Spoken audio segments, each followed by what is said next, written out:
Regardless of how a firearm looks or feels, the telling point is how it performs.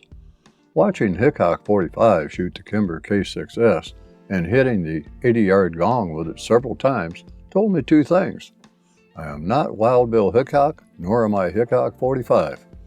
My challenge was to simply place bullets on a target at a combat distance of 7 yards with some degree of accuracy. If I were to carry the K6S, I would probably be carrying .38 Special plus P ammunition.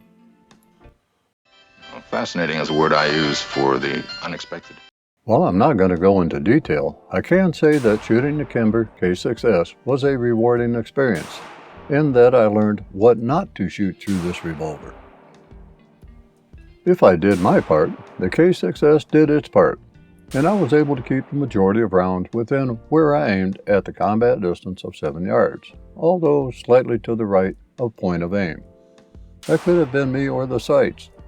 Luckily, the rear sight is drift adjustable for windage, and a slight left tap on the rear sight would probably prove beneficial, in my case. For the time being, I am leaving the rear sight where it is, as a slight right impact at combat distance is not going to be a showstopper, and I know how to compensate for it.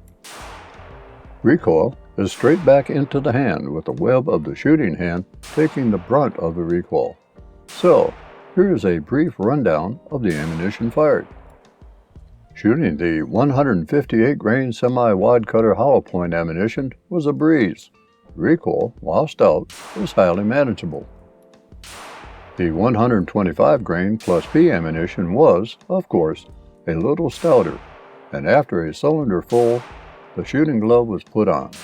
I like the nerves in my hand enough to try to protect them as much as possible. Muzzle flash is also greater than with standard loads.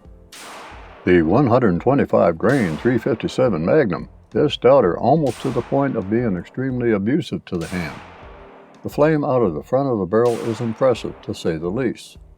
Yes, Martha, the 125 grain 357 Magnum ammunition is a heck of a flamethrower out of a 2-inch barreled revolver. With a good grip on the gun, I was able to return the barrel on target pretty quickly, however. My ammunition recommendation for the K6S is the simple, reliable, time and performance proven 158 grain semi-wide cutter hollow point. In fact, that is my standard ammunition recommendation for any small frame, short barreled revolver.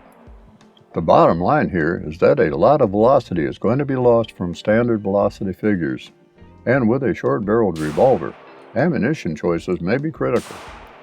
Leave the plus P ammunition for the big guns. What little advantage that you gain in velocity with a short barreled revolver shooting plus P ammunition is not worth the price to pay in recoil and reduced control. Just because a handgun is rated for a 357 Magnum ammunition does not mean that it is the best cartridge to shoot. A neat little trick that I found while shooting the K6S is that I can place the thumb of my shooting hand on top of the hammer shroud, while using the tip of my thumb as a pointer to align with my target. Although the thumb does cover the rear sight, the thumb also serves as a means to help control muzzle jump, keeping the dangerous end of the firearm pointed in the right direction for quick follow-up shots.